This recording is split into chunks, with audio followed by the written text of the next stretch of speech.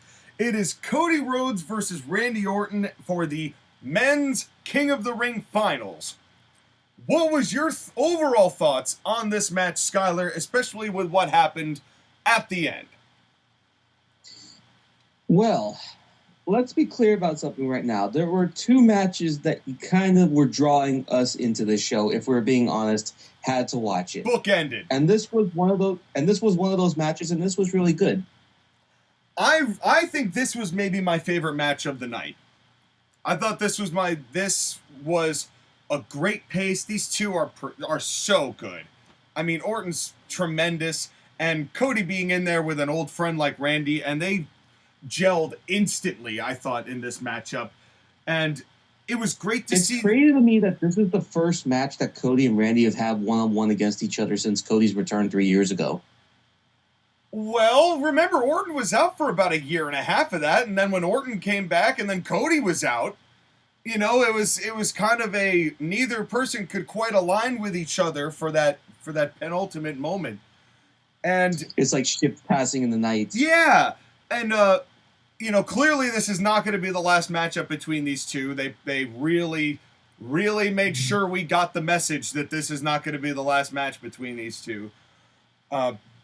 But I must say, yeah, it was giant Saudi propaganda, but I like the cleaner ring. Look, the one logo in the middle and then nothing else. It's cleaner. I don't know. I hate being like that, especially because I didn't think the logo situation would get as bad as it did, as quickly as it did.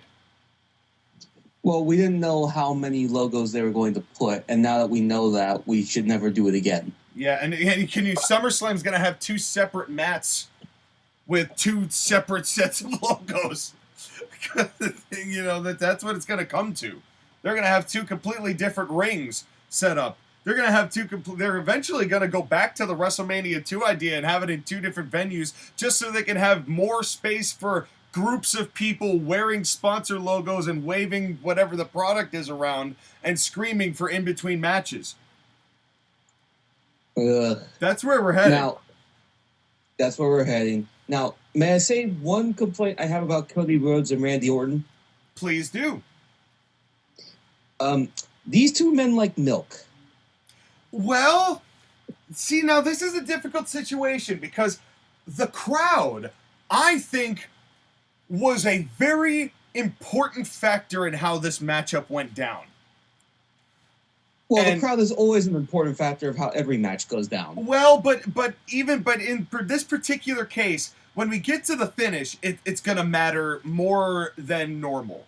Because I'm going to pose a question to you, but they really started milking this. They've only done color-double tie-ups, but the crowd is white hot, and they're just going to give this some time to get it going. Now, the benefit of watching this after it's live, because I'm kind of on the train of, watch it after the show is aired live and just avoid the spoilers for however long you can, or don't, and then just watch afterwards so you can kind of skip through some things like 2/3 of Cody. You watch the whoa in Cody's entrance, skip a minute, get the second whoa. Same thing with Orton. Like you could do a little bit more with entrances and things like that, so we can kind of move things along. I recommend the same with some of the milk. I'm not sticking around for Randy Orton's 50-minute entrance. Yeah, and you know what? To be fair to them, they kept it short this time. I think it was only 5 minutes in, and the bell rang. Now, right, it's not the entrance that Randy Orton had against Gunther, where he was out there for 4 minutes and 35 seconds in real time. Yeah, I forget which match it was that Orton it was Randy Orton versus Gunther in Saudi Arabia last year that we bitched about, and we timed it, and it being like 4 minutes and 11 seconds or something. Oh yeah, and then I'm pretty sure Gunther's was pretty long too, but at least he gets to the ring. But in any case, Gunther had a reasonable 2-minute entrance. Like 2 minutes is perfectly fine. Randy was like Orton 6.5 minutes. Song played 3 times. You're right. You're so right. And it didn't matter because they were just so white hot. They were so rabid. And they kind of were here tonight too for certain things. But the most important thing about this night is that it was a very pro-Randy crowd. And it... Does that feed into the idea of the Cody Rhodes turn coming? Well, yes and no, because it mattered for the finish, because I thought the finish was... Well, let's get there when we get there. They milked the hell out of these collar and elbow tie-ups. Then I loved Randy's kind of like stagger running knee that he hit onto Cody. There were little bits and pieces to this storytelling that I thought was really good. Like another example was the superplex by Randy, understandably like a calculated risk because of his lower back. And they, Michael Cole and Wade Barrett did a good job of articulating that, as well as Randy Orton's body language being just so absolutely magnificent. He is just tremendous. They both are. But it was not very long into this match, Sky, that it was very apparent to me that in the context of this match and this crowd and the way that they worked this, Cody was heel. This was a test, I think. Well, a test run for Cody being a heel, but Yes. Let me go back to something real quickly. Please do. We know Randy Orton can turn heel within an instant. All it takes is an RKO and a punt. Yeah. Would you rather have Cody be the heel because he's been so good as a babyface, or Randy Orton as the heel? Because both could turn heel theoretically and, be the nasty heel. It's just which one is better for this moment. Well, see, that's the interesting thing, because I think this particular Saudi Arabia crowd is a good cross-section of what a lot of people have been feeling with Randy, is that I don't think right now is the time to turn him. And do you think it's a situation where nobody wants to boo Randy Orton because he's so great? I don't think people want to boo Randy Orton, and I think that was very apparent tonight, particularly with the finish. And that's what makes this a very tough situation, because this match was very good. I mean, but once Cody started taking over as a heel, I was more and more sold on the idea of Cody turning. Because here's the thing. For anybody who doesn't know what we're talking about, go back and watch this match and look at the mannerisms of Cody Rhodes as he's on top. Yeah. And the way that he works. It doesn't take much to be effective as a heel or a babyface, but you have to be able to, especially if you're a heel, sell the mannerisms of being a nasty, no good person that nobody wants to like. And Cody Rhodes was doing that effectively tonight. He was in ways that yes.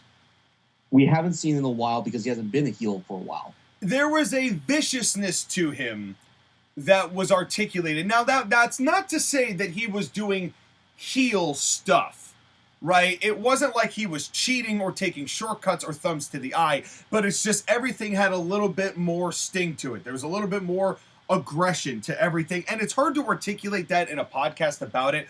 And we're going to mention this several times. We highly recommend that no matter what we say about this show, just go and watch this show, because you're not going to get a count for count, blow for blow recap from us. It's just interesting things that we see and we catch and that we like, but go watch the shows. But having said that, the reason why we mention all of this is that Cody Rhodes very much is a student of Randy Orton. I mean, yes, Randy was his mentor. A lot of the heel mannerisms that Cody did is the same type of heel work that Randy Orton was doing in the late 2000s, early O's. Yeah, yes. It's the same viciousness, picking apart the body. It's the same mannerisms of being aggressive. It's all the stuff that Cody knows how to do because of what Randy Orton showed him what to do. Well, of course, and Cody... And it ties into their history of these two being interconnected for basically their entire careers. Well, and that's what made, I think, the billing of this being a babyface match on paper acceptable, because of their history. And also because the WWE has been hearing all of the stuff about Cody going heel. Without a doubt. There are spies on message boards and listening to previous episodes of the Court-Martail podcast, because somebody crowned Cody Rhodes long before anyone else did, just saying. But at this juncture, I think they did this deliberately to test the waters, because I think they knew, particularly with Saudi Arabia is always pro Randy, fuck whoever he's facing. Does not matter who it is. And I think this was a good test case, and they leaned into it. And I wasn't sure at first whether this was kind of like the way Hogan Rock was at the Sky Dome, where they changed it on the fly, or whether it was deliberate that this was the way that the match was supposed to go. And I am almost thoroughly convinced this was the way that they had this match going. They wanted to try this and see how it was going to work. And I think it will work if Cody does turn and this becomes the double turn that I expect it's going to be. Well, here's the thing, though. What do you think? Okay, I've been thinking about this for a little bit now, and I want to get your opinion on this because I want to know what you think. Please. How much longer do you think Randy Orton has left? Well, the easy answer there is as long as he wants. But here's the thing. John Cena's 48, CM Punk is 46, Randy Orton's 45. Right. Randy could theoretically go for a couple more years. When do you think is the next time that he turns heel? Because it has to happen one more time before his career ends. I wouldn't be surprised if he has kind of a last hurrah kind of heel run. Unsurprisingly, right now, okay, I will say something timely because you are a hockey guy, Skyler. I will give Randy Orton the same amount of time that the Florida Panthers just gave Brad Marchand. 6 years. Bullshit. 6 years? 6 years. Bullshit. No, I know. With Randy, though, with the way that he works, he's not Edge. He's not Jericho. He's not going to slow down that much. I totally believe Randy could go to 51 if he wants to. Fully believe that. Of anyone who could do it, I believe Randy could do it if he wanted to do it. Now, that doesn't mean he's going to be here every fucking week. No way. No shot. Like, from 48 to 51, those last three, just like Brad, you're not going to see a ton of him, but he's going to be there for WrestleMania, SummerSlam, anytime they're in St. Louis. You know, it'll be more of a, flashes here and there, but you're still going to get doses of Randy Orton well into his 50s, I'm imagining. You're going to get RKOs out of nowhere for some time unless his doctor straight up tells him no. And well, I guess you've answered my question. It's hard because Randall is one of the best, and we have to appreciate him for how long he goes because he is a fine wine. 6 years is a lot. 6 years is a lot. Now, I'm not saying we're going to get the same Randy Orton in year one as we will in year 5 or 6, right? That's not realistic.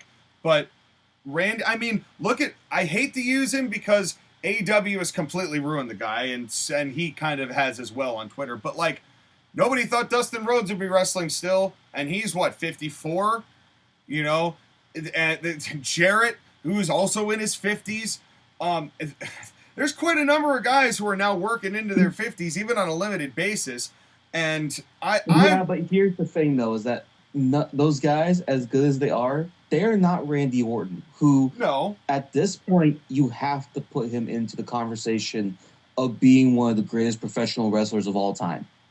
I put him up there with guys like Flair, you have to go back to the really old name, like the Briscoes. You have to put him up with guys like the NWA champions. Like, Randy Orton would have been an NWA champion back in the 50s, 60s, 70s, and probably been champion for a long-ass time. Well, I would to sum up the idea, is that I would say Randy Orton is the best Orton, generationally speaking. Nobody in his family did what Randy Orton did. Randy Orton took the Orton name and transcended it on a global scale. I mean, and the reception that he got here in Saudi Arabia is a perfect indicator of that. And, and that's why it was just, and I did have to say, just to Cody's credit, I loved the bow and arrow around the ring post. The avalanche Cody Cutter, we get the what do I have to do, but then the draping DDT, and this crowd is melting hot. And then we get to the finisher stuff. But all of these were uniquely interesting and fun to watch. The first one, when Cody is just kind of arrogantly walking, and this is what we're talking about when we say heel body language. He's arrogantly walking towards Orton, and Orton just pops up RKO, literally out of nowhere, and the crowd loses their minds. And that was actually after Cody hit Randy with the with the crossroads after he tried the RKO, which was also a great false finish. And then Orton goes to punt Cody Rhodes, but he won't do it. Skylar, does this remind you of a certain Canadian man's angle that he did with Cody? Yes. I only bring that up because Cody Rhodes' podcast that he's got on YouTube, this thing where he just gets drunk with other wrestlers, it's quite entertaining. I didn't want to like it, but I've actually enjoyed listening to it. And his with Kevin Owens is worth the listen. But here's the problem I have with this. We're talking about Randy Orton, the guy who wants to do anything to win. And he won't kick Cody Rhodes. Well, it's like he doesn't want to kick his boy. He doesn't want to kick the man who's he's had such a brotherhood with. And, you know, it made less sense from Kevin, actually. It made less sense from Kevin than it does Randy. Like, Randy, I get it. Like, you don't want to kick your kid in the head. I mean, well, maybe I'm not a parent. Maybe some parents do. I don't know. I'm not a doctor. Yeah, to answer your question, yes. So there are many days where the parents want to kick their kids into the next world. Yes, so I believe that, but in any case, he does psych himself up and try it. At least Randy actually went through with the kick, even though it took too long. To his credit, it's not like he just stopped and then walked back over the Cody. He still eventually went to punt him. So I don't think it's as damaging. But the crowd went silent when Cody got the figure 4. That move is dead. And I'm starting a petition right now. End the figure 4. No more figure 4. In honor of only figure 8s. Yeah, no, even fewer figure 8s. All hate figure 8. No more figure 4. Start the movement. You were here when this movement was born. Tell your kids you were here when the no more figure 4 movement was born. And it's also like 2 smarts on a podcast. We're gonna definitely get the worldwide reach to get Cody Rhodes to stop doing the figure 4. Well, the thing is, every time that a figure 4 is done, everybody thinks about the guy who's shitting in Florida bars and now has his stomach stapled and needs to go in for surgery, making a complete ass out of himself. So I say the less that we have to deal with it, the less we have to hear about it, the less we have to see it, the better for everyone involved. Hashtag no more figure 4. Okay, besides that, also, I'm going to borrow a line from Roman Reigns. That move don't beat nobody. That's right. That move don't beat nobody. And hasn't since The Miz used it. Let that sink in, folks. Let that sink in. But did Randy Orton tap out to the figure 4? Of course not. No. Exactly my point. Yeah, he turned it around and then they got it out. And then there was a second RKO, which was this the one that they did off the cutter? Yes. This is the Cody tried to do a Cody cutter and it was countered into an RKO. Considering those both were the same move, basically, I think it worked out pretty well. Yeah, but Cody Rhodes adds an extra step to his. I know. Yeah, I know. It was just funny to me. And now we get to the hard part of this. This is the finish, and I'll tell you why this is hard. The fans did not like, and not like boo Randy did not like, but they didn't want to see it. The wrong kind of heat. See it when Randy goes to get the chair. And it was supposed to be this last desperation, and Randy's getting unhinged. Charles Robinson takes the chair and goes to put it away, and while that's happening, Randy Dunn does the turnbuckle. And normally that would get a response, but if Cody had done it, it would have gotten straight up boos. Straight up flat boos, which I know they're not trying to do that because he's not going full heel yet, but they didn't want to see it from Randy, and it really hurt the finish of this match. Well, that's on the fans for being stupid because they have to remember that Randy Orton is a guy who has cheated in the past. Well, yeah, but I mean, so is Cody years ago, but it still happened. It's just that the fans didn't want it. The fans didn't want to see it. It's like Steve Austin shaking Vince's hand. I mean, not that drastic, but they didn't want to see it. And it hurt the outcome. Then how would you have gotten to the finish? I don't know. That's the thing. I don't have a better solution than that. Because they're trying to tease that Orton is now at the point where he knows that he has to do that kind of stuff again in order to get what he wants. So I get why they did it. It's just what do you do in that situation? Because when the fans are that on top of it, do you just truck through like that? And I'm not saying give Orton this win, but do you find a different way, considering that this ended cleanly as far as Cody cutting the promo and giving Randy Orton respect, even though Randy was pissed? Could you not have done a clean finish without this and gotten the same outcome and have Randy still have those facial expressions that sell he now knows he has to go to that place for real, as opposed to Randy doing something heelish in the middle of him being liquid white hot with that crowd at that moment? Is there any case to be made about a judgment call over how that finish is done based on the level of the crowd? The problem is that then you would have had Randy Orton versus John Cena again, or No, Randy I'm not Orton saying versus change the Gunther, finish. which we have seen. No, I'm not saying change the finish. Cody still wins, but you do it where Cody wins a little more cleanly, or Cody ends up doing something a little more sleight of handy, not necessarily heel, but Okay. Could you have done a thing where Randy Orton tries to get the chair, Charles Robinson takes it away, Randy Orton slides back into the ring, and Cody Rhodes rolls him up? I don't want Randy to get the chair at all. I don't want any of that. I don't think that if in this moment, I don't think it helps either of them. I think that there had to have been a way that Randy, because it was just too babyface for him.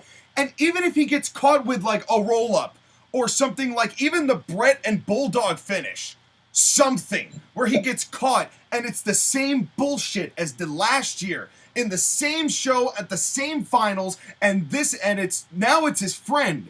You know, it wasn't a healthy enemy, it's his friend. So maybe what they should have done is that they should have Randy try to go for another punt, but this time he doesn't hesitate, he just goes for it. But Cody gets out of the way, rolls up Randy Orton, and Randy Orton's shoulder is not on the ground. Yeah, or his shoulder's not on the ground, or his hand is under the ropes and the ref doesn't see it, or something. Sure. Something. Well, you probably would do it to echo the same finish that happened at the last show. Right. Which I think people would get and they'd understand. And yes, would people go, oh, well, dumb basement marks, not us, but other ones would go, oh, well, that's the same finish. Yeah, that's the point. It just seemed like this was a moment where the heel stuff with Randy, the crowd just wholesale rejected. And it was fascinating. I've never seen something like that, Sky. It was fascinating. And it just, I don't know. Do you make it? Because I understand why they did it and where they're heading, and I'm totally in favor of all of that. I'm not saying change the finish or change the outcome at all. My point is, when you've got a crowd that dictating that much how these people are perceived, do you find a way in the heat of the moment to change it to better suit the moment and still get the direction and the point across that you're trying to? If you're Triple H, do you make that call? How do you figure out how you're going to get that type of finish? Yeah, it's and I don't know how you're going to be able to do that. Yeah, and you may be right. There may not be a way to do that. It's just it was interesting to me in the moment because it was just an interesting dynamic. Because Cody cuts the babyface promo afterwards, and by the end of it, the crowd is right back in his corner. But there was just that moment when it was just strange. It was just strange. But it was still a fantastic match. Got the point across. I great regardless. Would you like to hear what Josh Geddon had to say about this match? Do I want to hear what he has to say? You tell me, but it's going to happen. So prepare your earballs. Cody Rhodes versus Randy Orton, King of the Ring Finals. We kick things off with the absolute highlight of the entire night. Seriously, if you absolutely need to watch something on this show, watch the opener, then go outside and make friends. But it is no surprise to me that these two have chemistry, as Randy is basically Cody's adopted father at this point. Remember that video of Randy Orton catching that kid at the swimming pool in midair with an RKO? Pretty sure that was Cody Rhodes. I love that Cody is using the missile dropkick again, as he always does a pretty damn good one. I wish that was more of a go-to move with him, as I am sick of the Cody cutter. I love you, Cody, but you don't need that move, and Randy trying his best to bump for it and make it look realistic was kind of funny. But Randy Orton, like usual, was fantastic and is a master when it comes to selling. My only real complaint is that we didn't need the finisher kickouts during the opener, but don't mind me, I'm just an angry man yelling at the clouds, even though I'm fucking right. Cody's winning was predictable, but the correct outcome. Randy's "if my back wasn't fucked, I'd kill you" look on the ramp during Cody's victory speech was great, and I might kill Cody myself if he calls wrestlers characters one more time. Love you, Cody, but stop that. Well, I think that I don't know. It was an interesting way that he put it. I didn't really hate it the way that he said it, but there were other things on my mind at that point. But shall we move on? Well, there's one thing I do want to note before we move on from this match. Yes. The last image of this whole thing was Cody Rhodes celebrating, but Randy Orton having that look in his eye. Yep. And that foreshadows several very interesting things. I don't know which avenue they're going to take, but it's going to be interesting nonetheless. I'm not sure where they're planning to go with it. I have an idea, and it makes me think that, like I suspected a while ago, I still don't think Cody's going to be the one to take this belt from John Cena. I still don't. No, I don't. If anything, they could go the avenue of Randy Orton turning on Cody Rhodes after he wins the belt because Randy's pissed that Cody got the belt and Randy didn't. Or it could be a thing where Cody Rhodes cheated in order to win and Randy Orton's upset with himself to losing to a cheater. Yeah, I don't think I mean, I'm not saying that those couldn't happen. They totally could. My theory is that this title's going back to the tribal chief. At first I thought it was going to be Punk until they booked this match. Then I was just like, oh, this is kind of sad. They're just going to do this as a one-hit wonder and then call it. But I think it's now because Orton is going to be involved with Cody for some time, and I think that's going to be a major WrestleMania match between those two, maybe in a Hell in a Cell. Don't quote me on that. But I also think to some degree Roman might be the right choice. Because John Cena's been asking for competition, and Cena's never beaten Roman Reigns one-on-one. Especially with the world title on the line.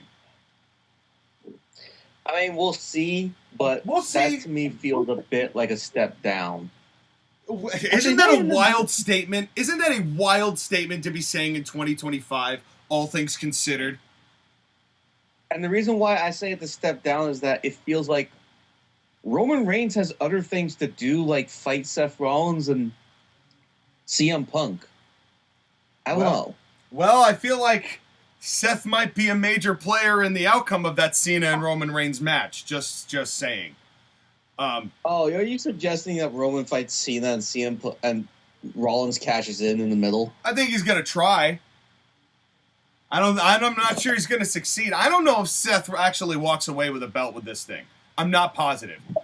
But that's long term. That's a lot of hearsay, and who knows, and a lot can change in that time. So that's just playing with house money, as they say. But speaking about playing with house money, there's no way else I could describe this whatever Riyadh Boulevard street fight that they had between Rhea the Dominatrix Ripley and Raquel Rodriguez. Skylar, I won't lie to you. I had no expectations going into this match because I had no idea how this was going to go. And I ended up being pretty pleasantly surprised. Okay, but here's my question.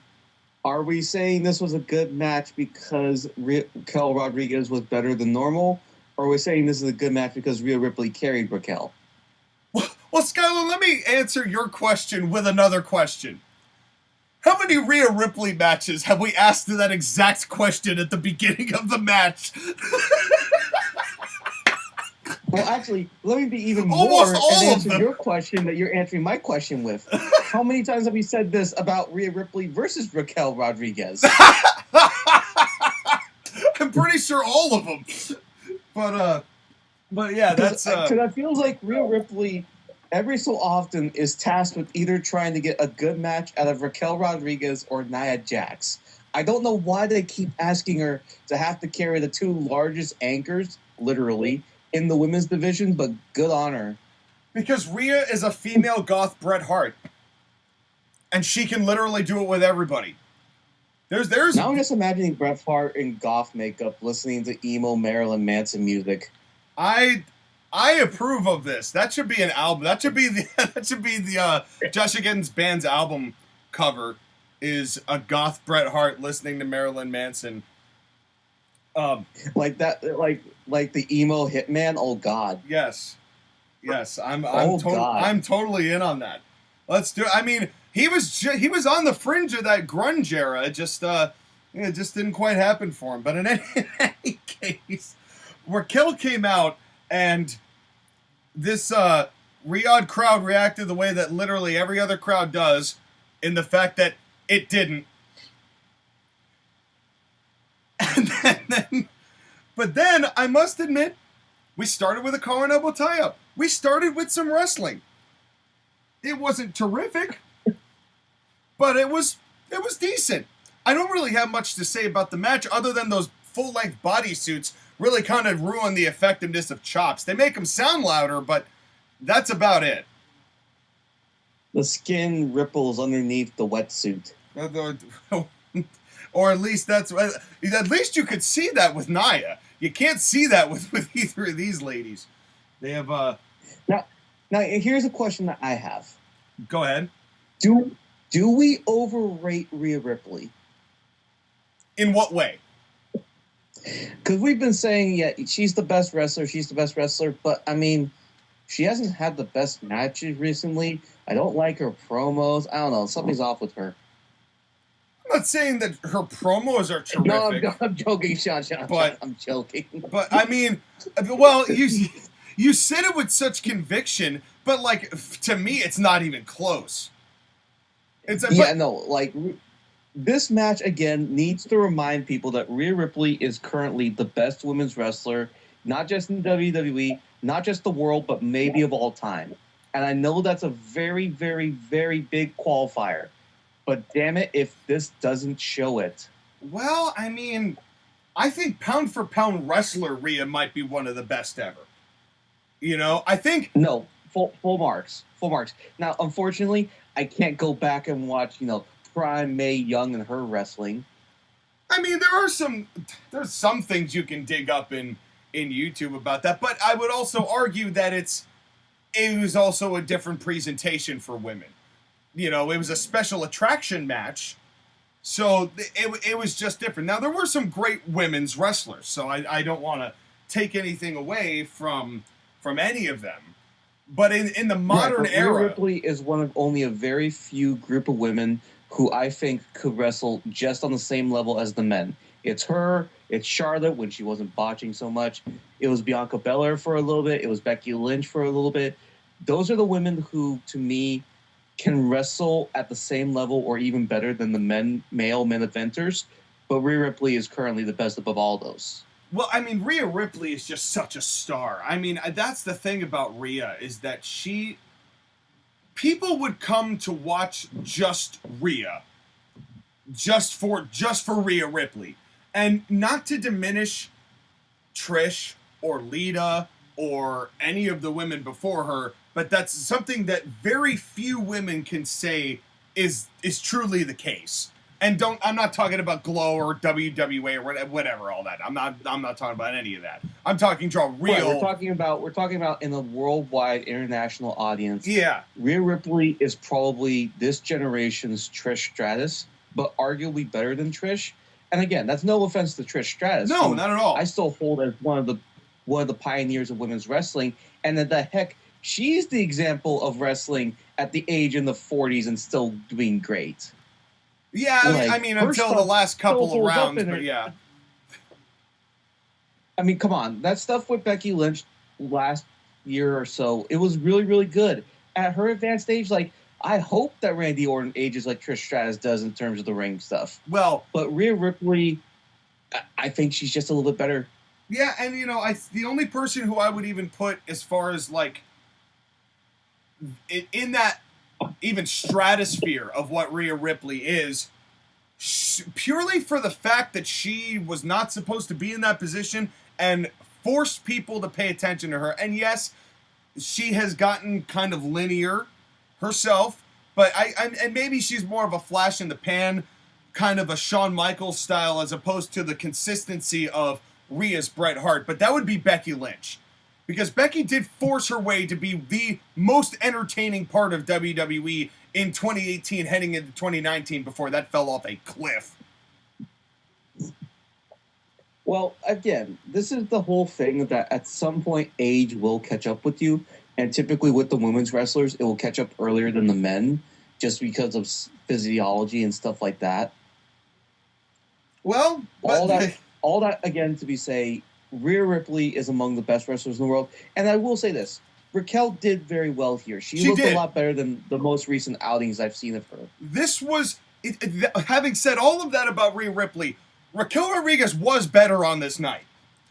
This was a good outing for Raquel. So we just said all that, like, was it as good because of Rhea or good because of Raquel? Raquel held her own as much as she could. It's kind of both. It's kind of both. Yeah. And, it's... The problem with Raquel, her moves and stuff are fine. She's just not powerfully charismatic. She doesn't really do anything to engage the crowd at all in these matches. And and as such, the crowd doesn't really respond. And it's a shame. I will just have to give my typical fuck Tommy Dreamer for bringing kendo sticks to WWE. I hate it. And I will always hate it.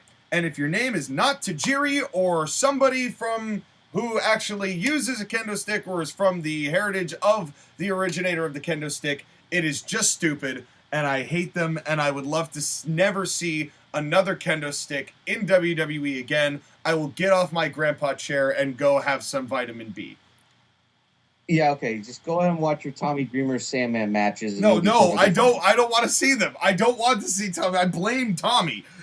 I don't want to see any of that. Tommy Dreamer versus the Sandman? No, and I don't want to see it. I don't want to see any of those anymore. No more. I'm starting a movement. No, I'm kidding. You can't start two movements in a single podcast. Hashtag no mo kendo. Say that you were here on the night that you tell your kids you were here on the night that the hashtag no mo kendo movement began.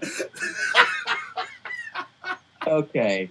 Anyway. So while he's doing that movement, can we just say, and again, I'm going to skip a lot of this match because I don't really care for the street fighting shit. It was fine. I don't care. It was all fine.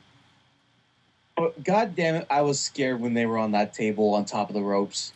Yeah, the finish of that was pretty wild. I will have to say, Raquel took a steel step spot head first. The Triple H bump before we get to the finish of this. And I will have to say something interesting. This began what would be a series of camera shots that made it look like wrestlers were landing square on their heads, and then a later camera shot would show that it was actually a safe bump. But I got a lot of agita watching this match from the camera angles they shot it, because it looked like there was a lot of vertebrae breaking. And I'm glad it wasn't the case, but man. But I must say, the interesting thing when it comes to this table spot, I have never seen a table utilized quite like this.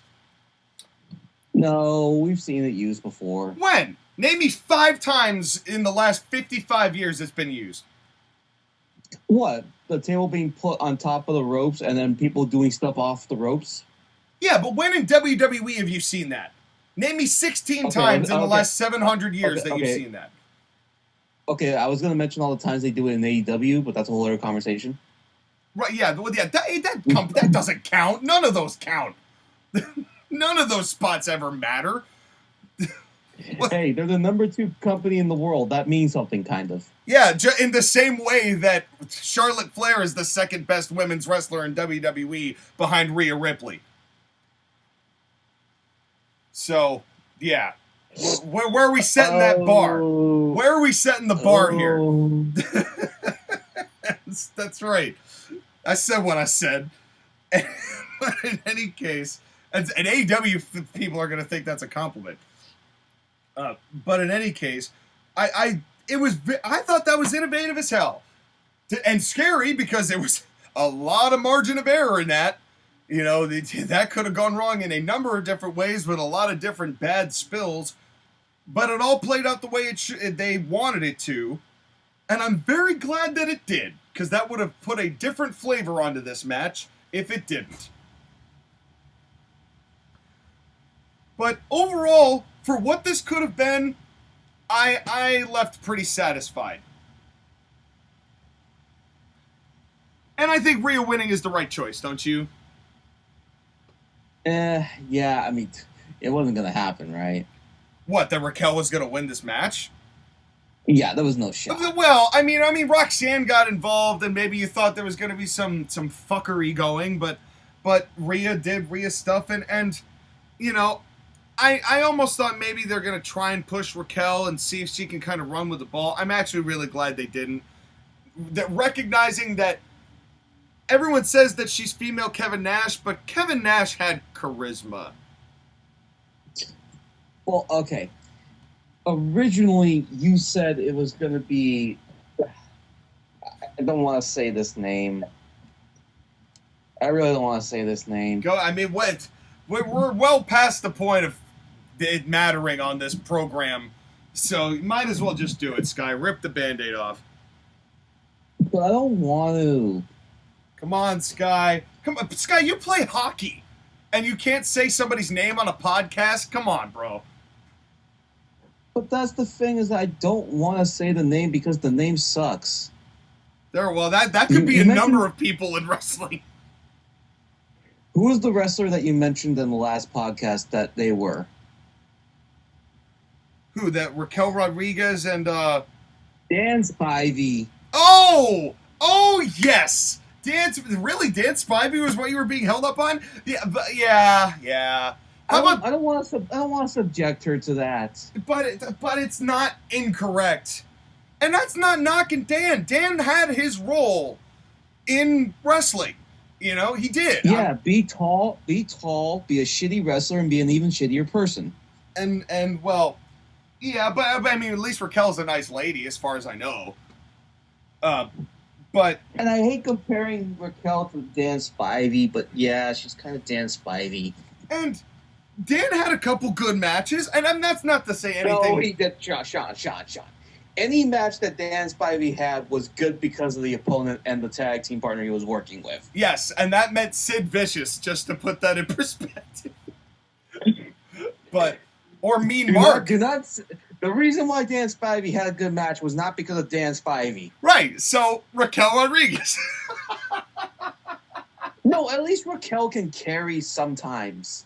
When? Name me 54 times in the past 6,000 years.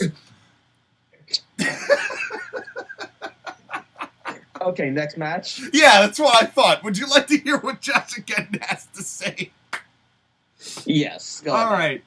Match 2, Rhea Ripley versus Raquel Rodriguez. Hashtag street fight. He didn't put a hashtag. Those are parentheses. I don't know why I said hashtag. I did not have Raquel... Because you are in the sauce. I'm certainly sauced from all of these movements that I've started. I have so much paperwork to catch up on.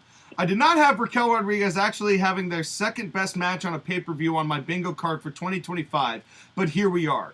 This was way better than it had any right to be. Rhea obviously led most of the match, but Raquel was a good dance partner and didn't fuck anything up. If only she could manage that more consistently. The absolute spot of the match was Raquel powerbombing Rhea over the barricade and through the announce table lid, which was nuts. That was good. Thank you for recapping it, Josh, again. And I'm glad Rhea's head didn't bounce off the ground like Drew McIntyre's did at Backlash. Oh, I forgot about that.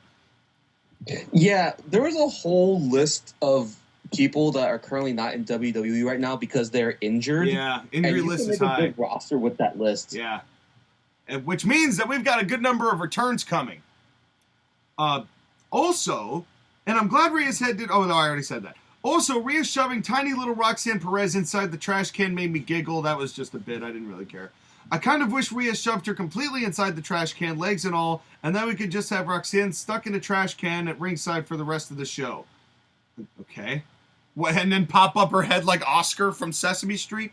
And I like the table being used as a platform on the top rope for the finish, which was a nice little callback to Kurt Angle and Shane McMahon's street fight at King of the Ring 2001. See, Sky, Josh again came up with one example in the past 6 billion years of it happening. Good match overall, and I genuinely wish Raquel would turn in more performances like this. I agree. I don't want Raquel to be Dan Spivey. To be clear, nobody wants that for Raquel. Probably, especially Raquel. And so maybe this is a sign that maybe there's more to come from Raquel. Maybe there's time to grow. That may not be able to be said about the other women who we're going to talk about a little bit later. Let's move on. Match 3, Sami Zayn versus Karrion Kross. This match intrigued me. There was something in it that was incredibly exciting for me to witness, and it made me very happy. And the end of the match was very good. I liked the finish. Got the point across. I really have nothing to say about the match itself. It was rather blah. Not in a bad way. It was just there. Your thoughts, Skylar? The only reason why I watched this match was to see if the allegation is true that Karrion Kross will not take a bump. And what did you extrapolate from this matchup's data? Sometimes he will take a bump, but I don't know if he will take bumps all the time. You know, Skylar, the way I would describe it is that there are some bumps, the ones that matter, that he will take beautifully. But there are other bumps that are, shall we say, uninspired. Where he just kind of gently caresses the mat with his hands first. You know, he really takes kind of like the Jinder Mahal bump. I hate to call it that, but that's, you know, the Jinder bump that's very slow and deliberate to make sure that his back lands completely flat, exactly the right way. And it kind of dragged the match along a little bit, but it's definitely something that you could see somebody getting irritated by if he did it on the regular. What do you think of Karrion Kross's entrance? It's the most over part about him. Well, that could be said about a lot of wrestlers, but I thought it weird that Scarlett had so much of the, like, opening. Like, the 2/3 of it is Scarlett, and then, boom, Karrion Kross, and the theme changes, and it's a cool theme, I'll admit that. Saudi Arabia, I mean, they were into Karrion Kross, it's mostly. At least they showed him some love. Sami Zayn is Sami Zayn, so that's that. I don't think there's really much else that needs to be said about that, do you? No. Then the match was just slow. It was a battle of inches. The Blue Thunder Bomb had an odd overlaid logo in the replay that they couldn't figure out how to get rid of. Then Karrion Kross does this choke, and down goes Sami Zayn, and it looks like he's out. And then they did it, Sky. Why is it Sami Zayn is giving us the major mark pop things that we've been waiting for like a decade? He won with a Blue Thunder... Because he's Sami Zayn. He pleases the people. Yeah, he won with a Blue Thunder Bomb not too long ago, and then they did the 3-hand thing for the submission choke. And the people didn't even recognize they were going to do it because they were so not used to that happening lately. And they did hand number 1, nothing. And I thought they were they were going to give Cross the win there. And then they did the second one. I'm like, no! And then he did the third. Oh, I was so happy. That made the 10-year-old kid in me so happy. Oh, man. And then Karrion Kross goes and he yells at Sami Zayn, you're a liar, runs to the other side of the ring, hits a clothesline, Sami Zayn's leg go, whee! And then he says, you're a liar, runs to the other side, runs again and clotheslines and Sami's legs go, whee! And he says, you're a liar, admit you're a liar. And then when he goes to run back the third time, Sami follows him and hits him with a haluva kick that looked like it really hit his jaw. I don't think Karrion turned the right way. Karrion Kross took. I don't think Karrion Kross turned the right way because he got all of that foot and went down. And that was either a hell of a sell or that was something happened there. I'm not sure. And Sami got the 1, 2, 3. It was a good match, good placement. Got the crowd kind of a breather. The people were behind Sami, but it was fine. It was fine. The only thing is that this felt like a weird TV match that somehow found its way on this pay-per-view. Well, it basically is a TV match that found its way onto pay-per-view. It's, but, you know, for where it was on the card, I really can't complain that much. You know what I mean? It's like, it's weird back when in like 2006 when they were doing those Raw exclusive and SmackDown exclusive pay-per-views and they were doing 6-match cards. And yeah, there were some matches in the middle that were just like, okay, we could have done this on TV, but we're here, so we're going to do it here. And that's like Kane versus Umaga would be a good example of that. Which was just a big man match that ended in a countout at Unforgiven 2006, and it happened right in the middle of the card. So I'm not gonna lie though, I feel like Sami Zayn's never gonna be world champion. Well, I don't disagree with that. To tell you the truth, I think it would require either a Money in the Bank, and he's never gonna be WWE Undisputed Champion. No disrespect to Sami, but that window has closed. Maybe in the Vince era, maybe, but not now. That doesn't mean he can't win the Super Intercontinental World Heavyweight Championship, though. Even if it's just for a night, like a Mick Foley win. But I could see it happening. I could see that happening. Because I think there would be a story that the crowd would really get behind for it. Right, because people love Sami. They don't want to boo him. And it's just one of those things where I wish this man gets the world title at some point. Maybe he never will be that guy, though, because there are too many people who are the guy. Right, and considering how many people there are that are gunning for that spot, just where Sami is in relationship to them as far as a drawing power is concerned is just not on the same level. And that's not to take anything away from Sami. And my counterpoint, kind of to myself, would be it almost doesn't matter whether Sami wins it or not. I think the fans ultimately respect Sami's body of work well enough for that not to be a problem. Kind of like Roddy Piper. I don't think he necessarily needs a world title to have his legacy cemented. No, but may I counter you with something? Please do. Would you say that Sami Zayn deserved the world title over somebody like Jey Uso?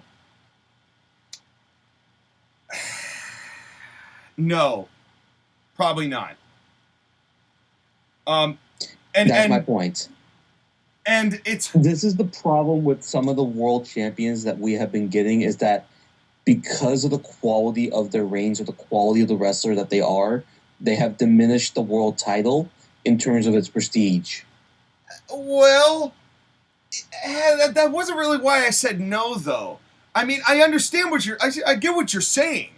And when it comes to the in-ring work of Jey Uso, your point definitely stands. But to be fair, Hulk Hogan. Okay, you know what I mean? It's like, there's, to some level, this has always been, like, okay workers with an overload of charisma are always going to take some level of precedent. You know, it's kind of the way that WWE has always functioned. It's always been, at least from Vince Jr. on, I should say. Because that wasn't the case with Bruno and Pedro and all that stuff. Obviously, that was a different world, basically. But from Vince's caricaturization of pro wrestling in the 80s, that was basically the moniker. You know, sell the sizzle, not the steak. And Sammy is a lot of steak.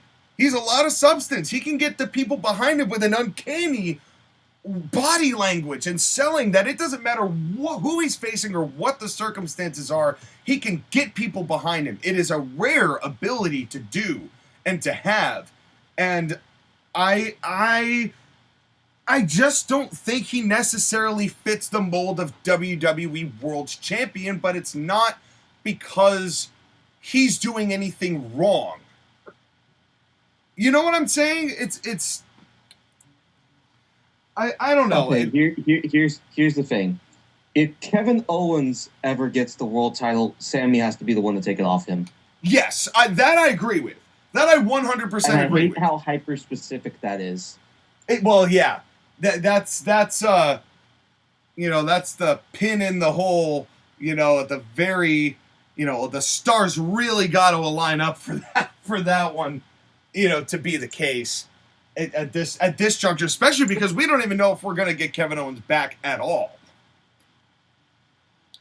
So, you know, it's I hate to bring that into the fold, but, you know, they're so intertwined that does matter. But speaking of people who matter, would you like to hear what Josh Again had to say about this match? Sure. Match 3, Sammy versus Karrion. I also did not have Karrion Kross wrestling on a pay-per-view on my 2025 bingo card, but here we are. This was a do-or-die moment for Karrion here tonight, a sentiment that was expressed almost verbatim by Michael Cole on commentary, which was Triple H basically telling Twitter, let's see what your boy can do, fuckers. And it resulted in a match that I can only consider to be fine. 'Twas fine. It was a Raw match on pay-per-view. Karrion looked good, bumping just fine from my vantage point, so there goes that rumor, which we've already discussed. And I love some of the suplexes he was throwing around.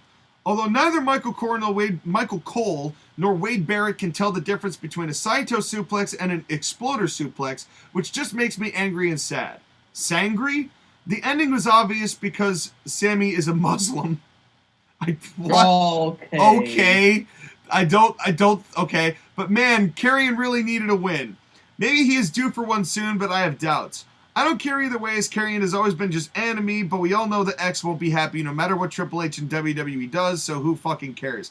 I would say, just for the record, I think Sammy being Muslim was maybe the last reason that he won.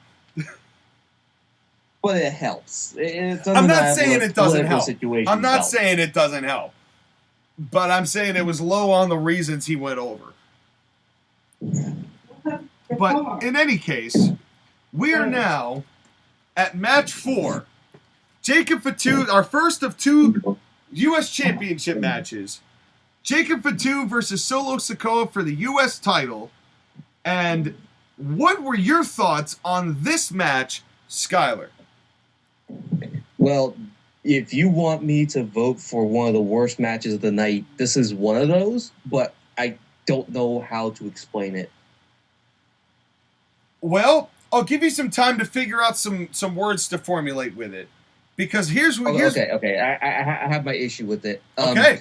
This is very much bloodline overline, too many Samoans.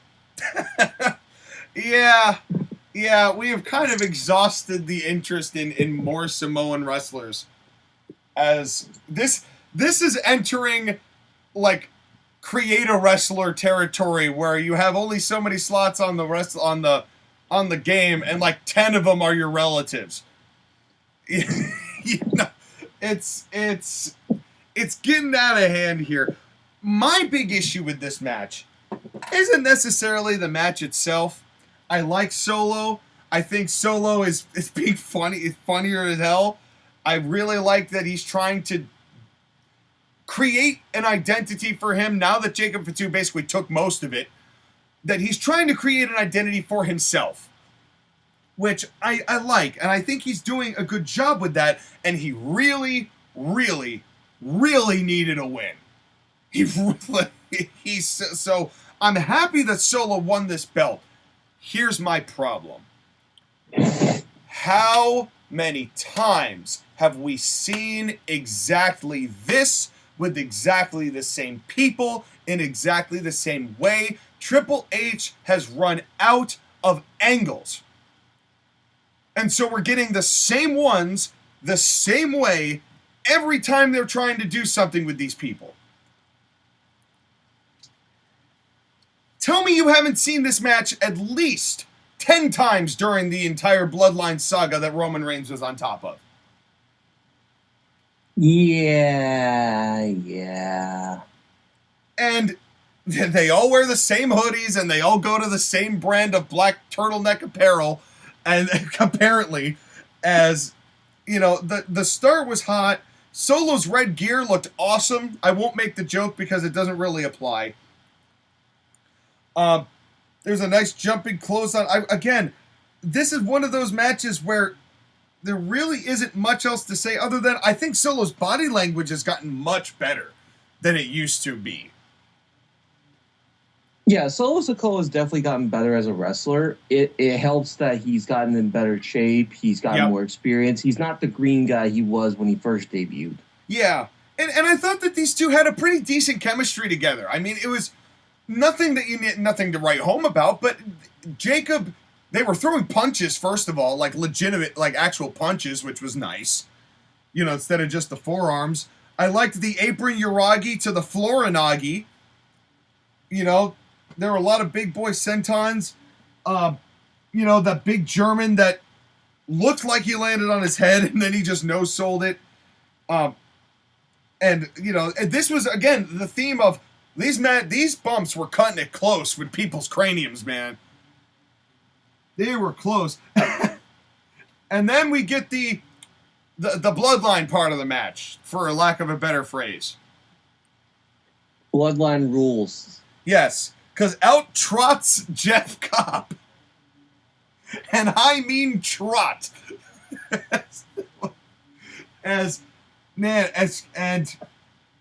You know, and then, you know, he proves a distraction.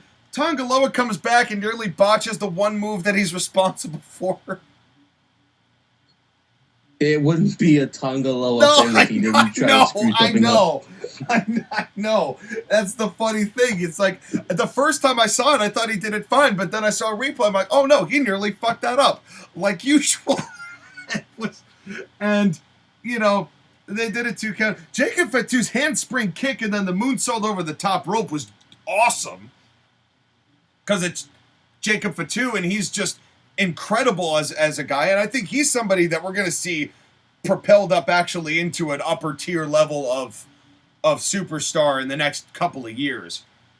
As per NWL foretold, so to speak. And then the finish. You know, we get the cover. You know, he does the moonsault on the Solo. 1, 2, and what is his new name now? It used to be Hikuleo, but now it's what?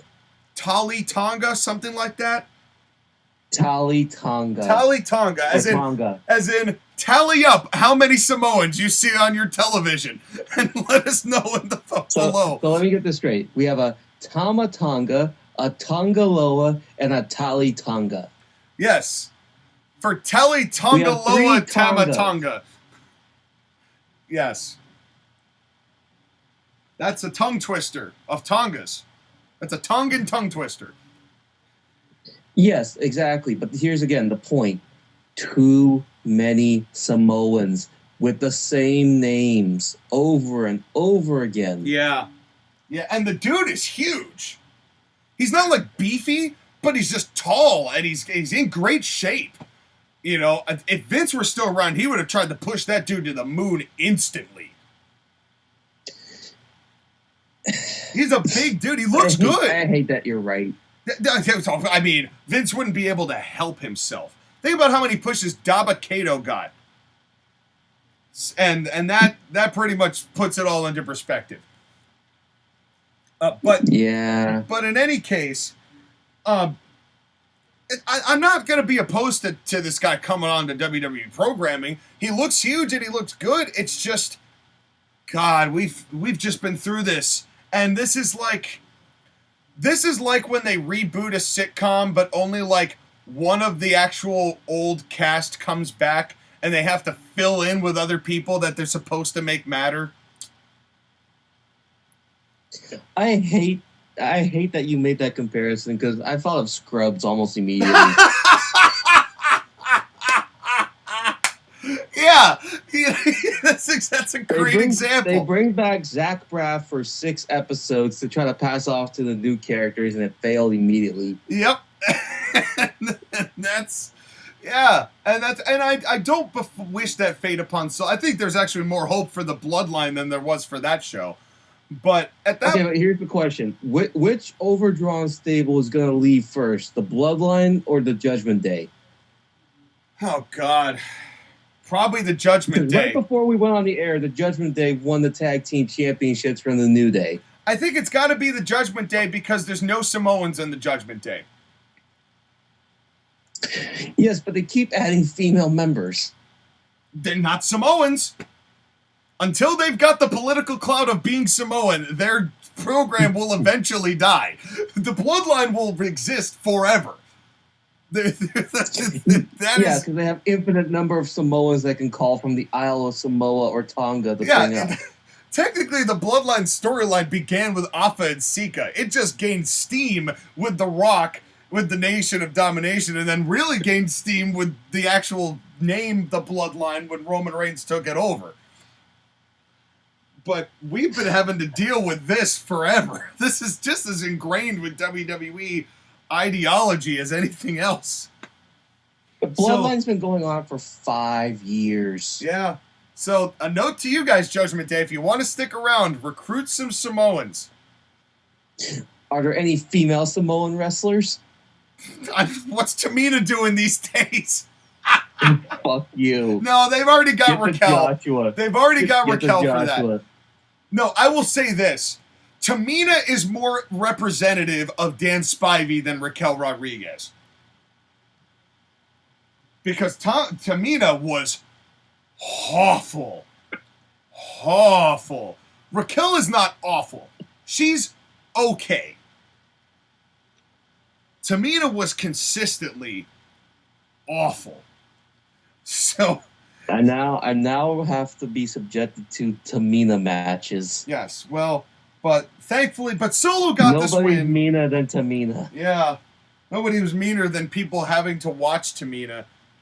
That was the meanest thing that Vince ever did to us. But in any case, that's not even true. There were so many worse things Vince did for us. But Solos needed this win badly, so I'm here for the end result. I just wish it wasn't the same shit that they always do. And it's gotten really repetitive, and it's exhausting. It's exhausting to see it play out the same way every time. Would you like to hear what Josh again had to say about the match? Sure. Match 4, Jacob Fatu versus Solo Sikoa, U.S. Championship. Jacob Fatu doing a motherfucking Spaceman plancha was also not on my 2025 bingo card. Why? It should have. Which just tells me that the bingo card I got for 2025 sucks. But holy shit, that was amazing. This match was also just fine. Felt like a SmackDown main event match and really only served as a means to get the strap on Solo, and B, add numbers to Solo's dollar store bloodline. Dollar General, they're worth more than just $1. Seeing Tonga Loa was unexpected, and Hikuleo finally appears on WWE TV, although his name is apparently going to be Talatonga because he's tall, you see. What a knee slapper. But dude... They should just call him Tall Tonga. Yeah, they basically did. But dude, the ref fondling with Jeff Cobb off screen while Hikuleo attacked Jacob Fatu for 80 years was so lame. Remember kids, all professional wrestling referees were likely held back several grades in grade school because they are all stupid. At least show the ref jerking off Jeff's Cobb to give us an indication as to why this wasn't a DQ. Whatever, decent match, meh finish. Well, I can't necessarily say I disagree with any of that, but... except it goes downhill from here. Yes, well, here's the interesting thing about this show. This show peaked at the beginning. And then it was a slow, sometimes gradual, sometimes steady stream downward from there, in my opinion. Up next was a match that fascinated me. Because for the life of me, Skylar, I could not figure out why, with Jade's experience level being what it is, why you would ever book this match. It is Jade Cargill versus Asuka for the Queen of the Ring finals. And Jade was Storm from X-Men, I found out later, but I thought looked like Tommy. The White Ranger, for those of you who don't know who I'm talking about. The best Ranger. Yes. And this... I think this match, more than anything else, was a clash of styles. And given Jade's inexperience, why you would put Jade in a match that was a clash of styles is beyond me. Well, the idea was that Asuka, being the ring veteran, can help Jade to a good match. Right. And they certainly told that story over this matchup. I'm not saying they didn't. It was... I got what they were trying to do. It was just an odd match. And this is not a knock on Asuka. Now, for those long-term listeners of the program who have been around for just as long as we have, which has been just as long as the Bloodline have, which is 5 years, we've said some pretty... We have not been the nicest to Asuka on this program, have we, Sky? Speak for yourself, brother. I'm pretty sure I could speak for both of us if I dug deep enough. But you've always been more a defender of her than I have. But in any case, I thought Asuka was fine. And I thought this matchup was fine. It was just strange. It was just a clash of...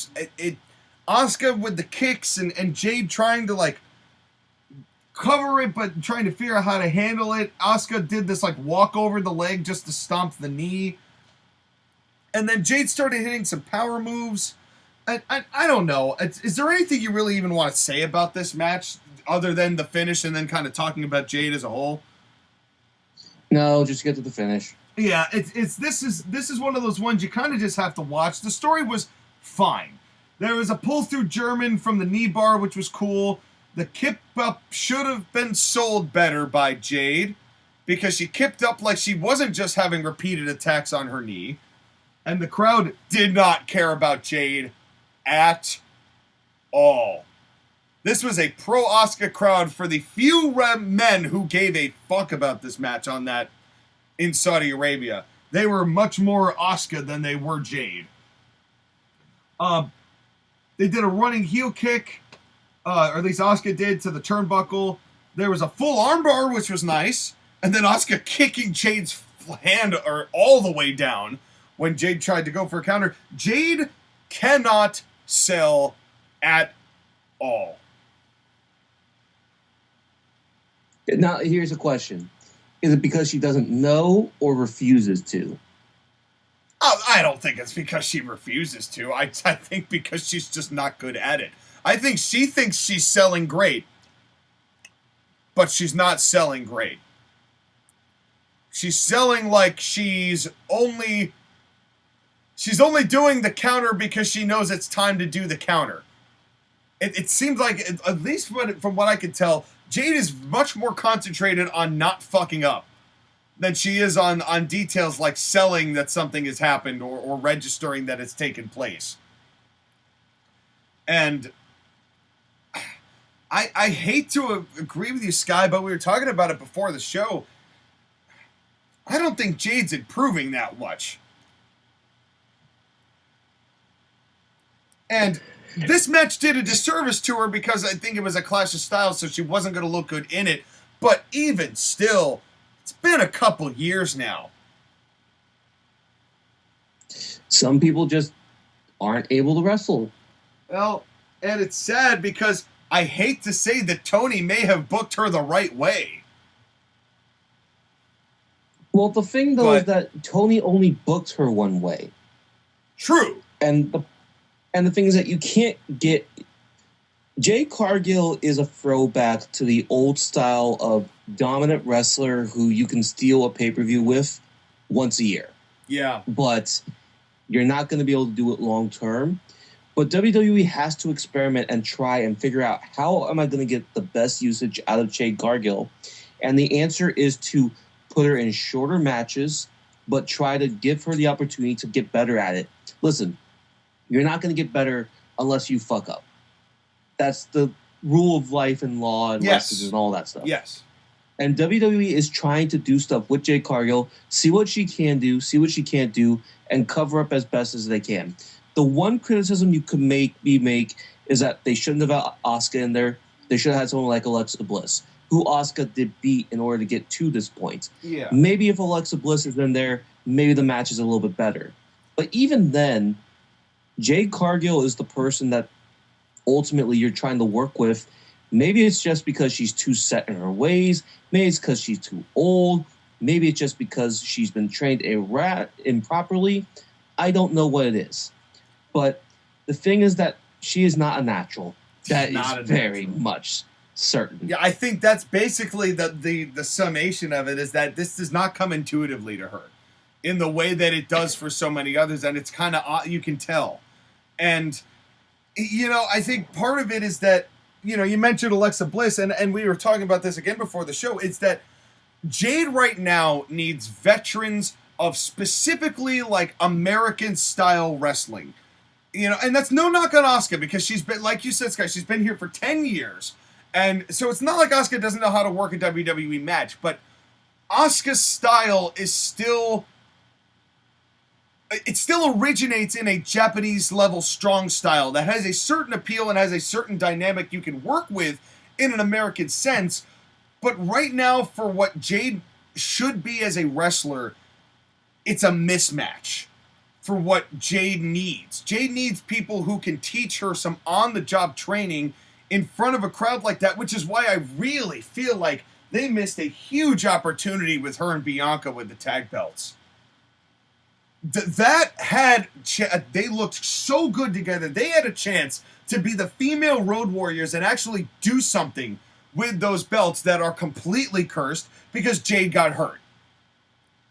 And then they had to go into this whole Naomi side quest that has led us to this, and I'm not saying that there weren't good moments to that, but I really feel like that would have been the way that Jade could have absorbed the most from somebody who could have understood the position that they were trying to put Jade in. And now Jade is left kind of stranded without that guidance, and it manifests itself in a match like this, where she wasn't terrible, but even just she does her finish as Asuka, who, she kicked out of the Asuka lock or whatever it was, and then she does the hip, they've tried to make Asuka's hip attack her finish, which is dumb. And then Cargill wins with her Stormbreaker thing, but then she goes for the cover and lifts Asuka's shoulders off the mat. And, it's like, and the crowd did not like that Jade won at all. And, it could have been disastrous. It ended up being fine, but this I blame more on booking this match, because it did Jade a disservice that she can't really afford to have on television right now, even though she won and she's going to face Naomi, presumably. Oh, God. And I give that match a better chance of succeeding than I do this one, but, that's not being fair to Asuka, because Asuka tried. Do they do the thing of having Jade Cargill wrestle Tiffany Stratton, then Naomi takes the title from her? I would imagine. I can't imagine that they're going to have Jade beat Tiffany Stratton, because this has ultimately got to lead to some level of collision between her and Bianca and Naomi, because those three are the ones who are all tied together right now. So, and I'm not saying that as a knock of Tiffany Stratton, but she's kind of the fish out of water in this situation, and I don't want her to end up like Asuka often did during her previous runs, where she was the afterthought in most of the matches she was in. Are you thinking triple threat at SummerSlam? Maybe. I also think that Bianca is healthy by that time. I also think there's a possibility that Bianca finally pulls off her heel turn and turns on Jade as well and joins Naomi. And oh, God. I think there's something. I think that's also a possibility. I think there's more to that. There's more to be told about that. I think that's if there's a triple threat happening, it's at Mania. I think. And between these three. For the first ever 3 black woman triple threat in WrestleMania history. Just so we're breaking those records. But I also think that the story's there. That's not the only reason why they'd book it. But I think the story is there. But what those matches are going to look like, I cannot say. Would you like to hear? It's not going to be good. It's certain. The ladies will be pretty. The matches might not be. Would you like to hear what Josh again had to say about this match? Sure. Match 5, Jade Cargill versus Asuka, Queen of the Ring Finals. Well, this was a strange bedfellows pairing if I've ever seen one. I knew from the moment this was announced that this would likely suck, but I was willing to wait and see because Jade and Naomi should have sucked a big gym at WrestleMania, but it somehow didn't. Yeah, it turns out lightning does not strike twice sometimes. This wasn't horrible, but it sure as shit wasn't good. Jade just seems like she isn't sure what she should do and is overthinking simultaneously. Like when you over-memorize lines for a scene so hard that when you actually perform the scene, it just comes off weird. That's a great example. That's Jade wrestling, he says sometimes, I say pretty much all the time. Asuka was fine, much like this pay-per-view. But she's been good on Raw and SmackDown since her return, Asuka that is. Though her new finisher is both figuratively and literally ass. But man, she could not carry Jade here. Especially the finish. Good God, the finish. Jade, maybe don't yank someone off the canvas mid-pin. How is she still this green? I'm losing patience with Jade, I won't lie. I won't ring the she sucks, abandon all hope bells just yet, but I am worried that we have already seen the best that Jade can offer. Easily the worst thing on the show. Well, I won't disagree with that. That by the numbers, that match was pretty rough. Personally, though, I can't say I loved what came next. Well, we loved most of it. Well, maybe you did. But it is the undisputed WWE Championship matchup main event. John Cena versus CM Punk, also known as Hulk Hogan versus Roddy Piper in 1996 WCW. Don't give it that designation. I mean, that is kind of what it is, though. I mean, I guess that was more Cena and Orton, though. Wouldn't I? To be fair to them, as far as like age-old history is concerned, that's more in line with it. But in any case, okay. If we're gonna be fair, this is more Macho Man versus Hulk Hogan and WCW. Yeah. I agree with that. But anyway, John Cena versus CM Punk for the WWE title. In 2025, no less. In 2025, and Punk's in Saudi Arabia, and that was part of the whole deal. What did you think about this quote-unquote match? Okay, if we get all the qualifiers out of the way of this match, and we look at it as just these two wrestling, this was okay, but I understand why people are complaining. I know why people are upset, and I don't blame them, because there are certain things that are wrong with this match. Part of it is just age, and part of it is booking. Yes. I agree. Yes. I agree with all those things. I love this John Cena entrance. I love the black background, white text. That's it. There is something so captivating about that simplicity, as normal English words would allow me to say. But there's something just so captivating about it. The Saudis were really laying into John, which was great. You know, what I said before this match started was this match should be fun, but likely wildly overbooked. Well, wouldn't you know who won the pony? I must say, though, I like this in-ring announcer, this Nash guy.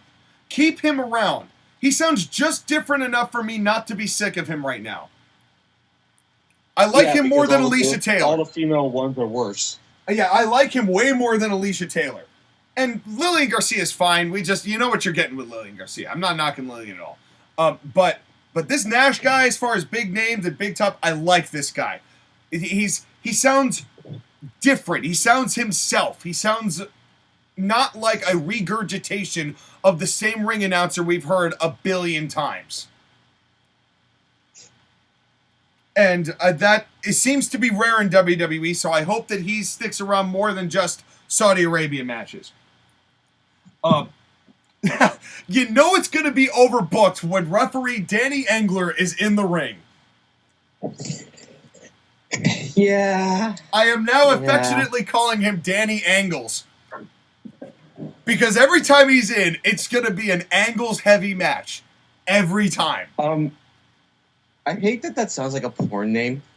I mean, well, this has been long litigated. Wrestling and porn are not too different from each other as far as the names are concerned.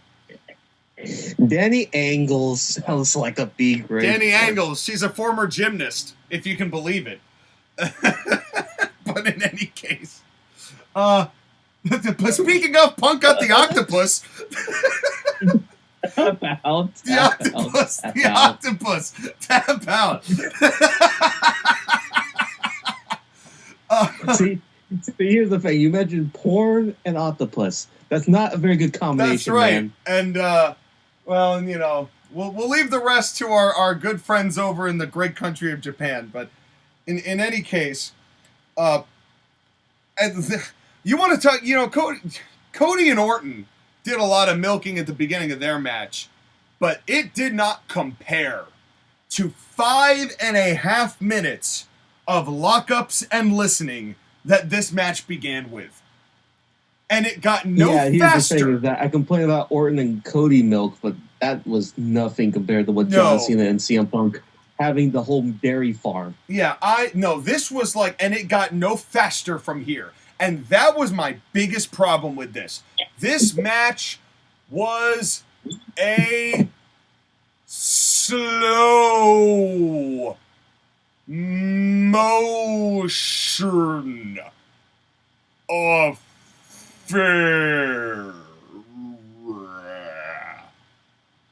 Now, it does fall in line with John Cena's gimmick of ruining wrestling.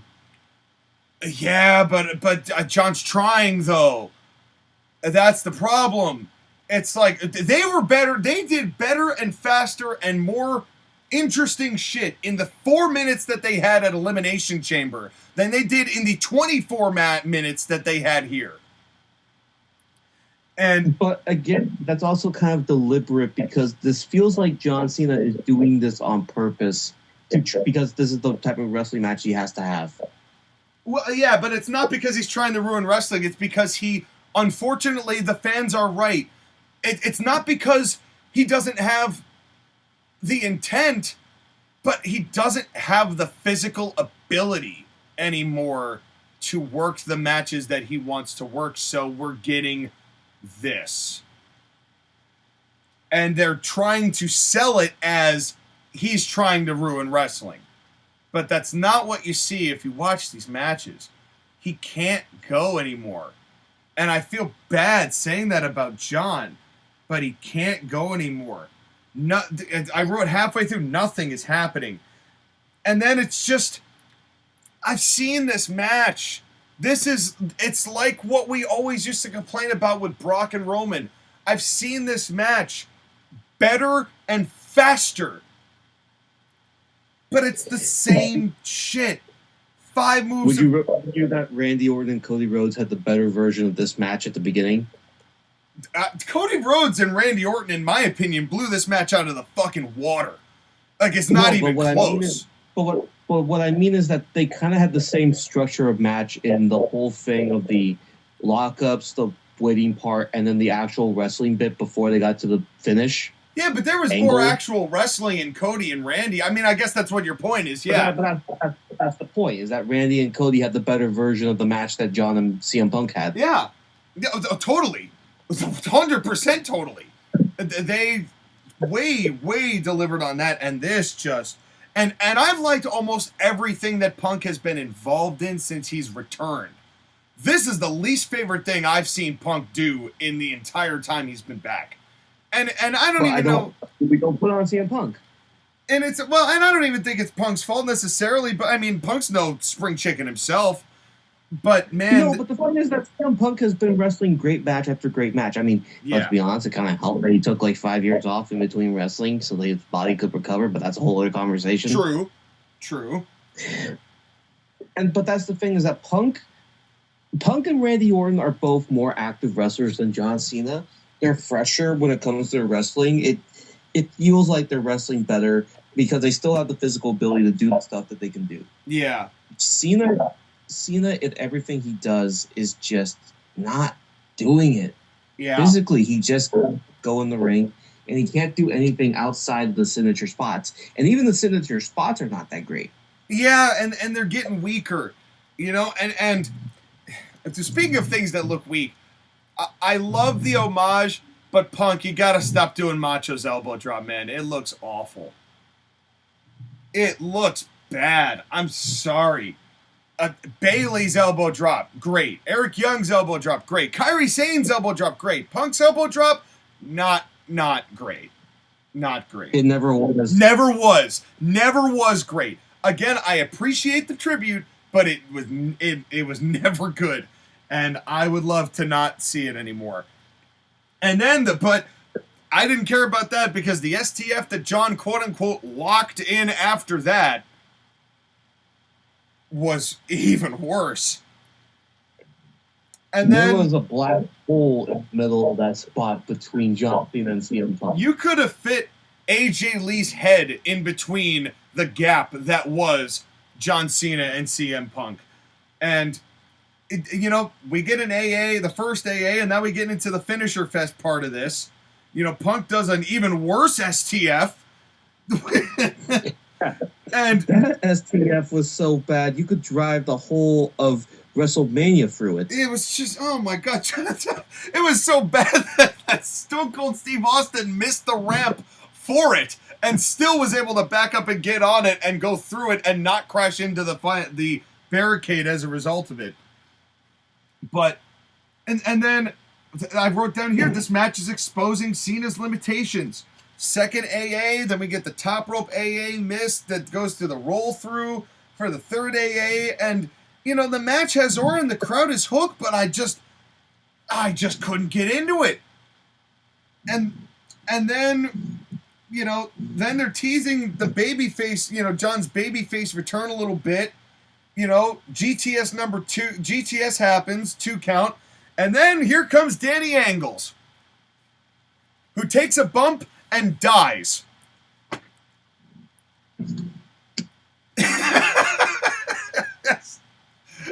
As Danny Angles wants to do. Yes, and he dies, and then we get a GTS number 2, and there's no referee, and Punk comes and goes, hey, give me another referee, come down the ramp, and now we get the bloodline part of the match, or the what do we even call it? The Triple H angle part of the match, where Triple H does the same angle with the same thing. It just depends on how many bodies he wants to have run in there. But people shout on Russo for this bullshit. Just because it's top names and WWE is relatively hot doesn't mean that this isn't overbooked nonsense. Yes, but the thing is that, if the overbooked nonsense works, then it works really great. I know. See WrestleMania 30 minutes. I know. And that's the problem. For that overbooking, but here's the problem with it. They do it every show now. Yeah. The same way. Well, not the same way. Let's be clear. They do the overbooking in that there's a referee bump and people come in the middle and do all sorts of shit. It works fine every once in a while. Not every show, not every main event, and especially not when it's a heel champion. The reason why I love Gunther so much is that he doesn't have as much flashy, showy stuff in his main events. He just wrestles. Yep. That's why I Doesn't like need it. Gunther matches. Yep. Oh, no, I totally agree with that. And you know, and I think calling it Russo overbooking is too harsh. This is Dusty overbooking. Because Dusty's shit made sense, but it got to a point when Dusty's booking late stage that things were happening in the ring, and the fans weren't even looking at the ring. They were looking towards the ramp to say, who's coming down now? You know, and that's kind of the point where we're at. Let's remember, Triple H is a student of Dusty Rhodes. So Triple H is going to do the same shit that Dusty Rhodes did. And we called it when we did watch-back matches of NXT back in 2019. We were saying the same thing. It's the same stuff that's happening. Late stage Triple H booking NXT was not good because it was the same thing. Match happens. Long time of match. Interference or referee bump. Somebody comes in to stop the match because of a stable or something. And, you know, and here we are, and it's going to do what ultimately happened to NXT. It's just going to exhaust people. Especially if it's first of all, if you knock a referee out, you don't think that playing studio loud entrance music is not going to wake them up? I'm just saying, if you're playing in an entire arena and it's loud enough to be heard in an entire arena, you're telling me that they're going to be knocked out through all of that? No. But let's just get back to it. So here comes Heyman's Hustlers, which I'm making. All right, I can't do 3 petitions. I'll just make a motion this time to name this group Heyman's Hustlers for the time being, because they don't have a name for it yet. But here comes Braun and Seth and Paul. And Punk, you know, Punk pulled a CIW dive where he only got about 30% of the dive he did as he was trying to fight back these guys. And then they finally broke them through the table, and the way that table broke had to hurt. And then Seth goes in, he wants a referee, and down comes Charles Robinson. Can we take a moment, Skylar? This is the best part of the match by far. Yes. As often happens with Charles Robinson, he ends up stealing the show. Because Charles Robinson is a treasure to this business, and I want to make this I will make a petition for. When Charles Robinson retires, he should be undisputedly put into the WWE Hall of Fame. Bar none. For my money, I love Earl Hebner to death, but Charles Robinson is the greatest referee of all time. Okay, now we're going a little far. Yes. Charles Robinson takes the most vicious bumps. He puts himself in the most compromising positions. He has sacrificed a hell of a lot for this business. He's funnier than hell. Even his Little Nate stuff. Yes, it was silly WCW stuff, but Charles Robinson deserves an incredible amount of respect. And that dude is in his mid-50s. We're talking about Randy Orton bumping in his 50s. Charles Robinson is bumping in his 50s. At half the size, here comes Little Nate doing his Little Nate's run to the ring as fast as he can, like a schoolboy waiting for his lunch. He gets to the ring and John Cena absolutely plows him. And then the bus comes and fucking annihilates him. And of course, that was the best part. And God bless Charles Robinson. How did they keep convincing him to do that shit? It's Charles Robinson. Come on, deep down, he's having fun. Of course he is. Because Charles Robinson ends up being you want to talk about a guy who maximizes his fucking minutes. He maximizes his seconds. Just for being an alternative referee to come down to the ring. Charles Robinson deserves the highest form of respect this industry can give him. Just saying. I mean, people already love him, so it's not going to be a question of if, it's a question of when. It's true. But I want to just publicly say, I think Charles Robinson's the GOAT. I really do. I really do. Then even he could not save this match. No. He brightened it up a bit. But then Cena and Seth come in, and again, this is the show of let's tease our plans. He and Seth get into it. Cena finally dumps Seth out. hits him with an AA, and then Braun and Braun go, well, you hit our big guy, so you hit Big Boss, so now we break you. So they go and attack John Cena. And now Cena's getting the sympathy and getting all of that. And then, oh boy. Then comes Penta, who takes as much time as Jeff Hardy did to save his brother, as he slowly turkey trusts his way towards the ring as John Cena is being murdered.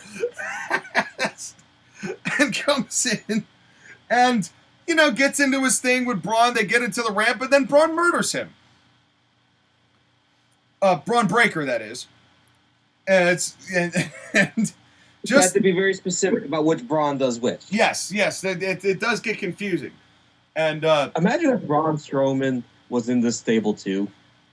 Well, he would never be able to run to the ring as fast as the rest of them do because his knees are absolutely plaster at this point. Right, but you have 3 Brauns. That'd be a lot.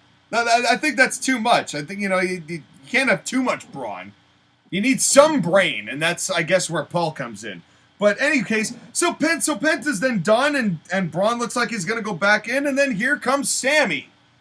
And Sammy comes in and gets into it with Braun, and they fight off. And now it's just too much. Reed's about to do the thing, you know, about to hit the tsunami, and Punk takes him off the top rope.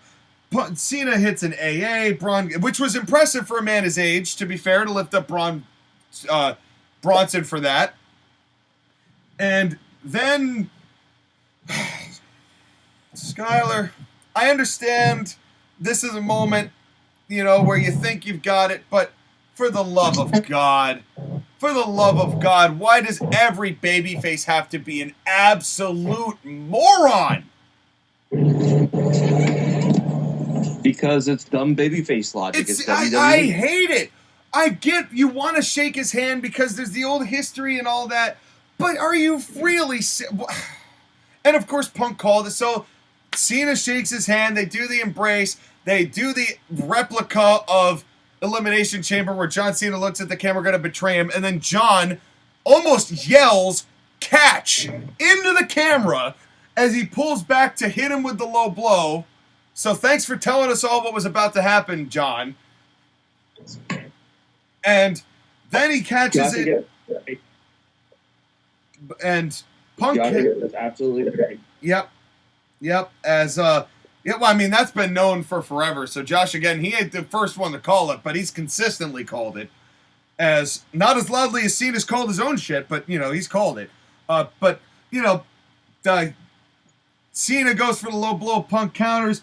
He goes for the GTS, and Rollins comes back and counters and hits a stomp.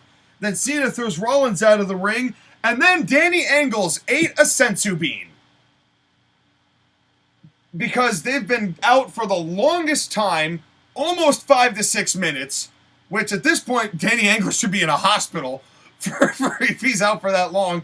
John covers, and then he counts like he wasn't just out for 6.5 minutes. 1, 2, 3, normal count. And John leaves with the belt, as we all knew he would.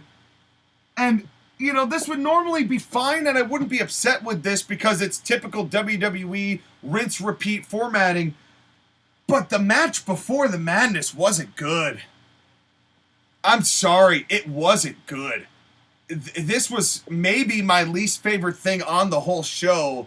I mean, it wasn't the match disaster that was... Well, it wasn't even a disaster, but it wasn't the match that Jade and Asuka was, but...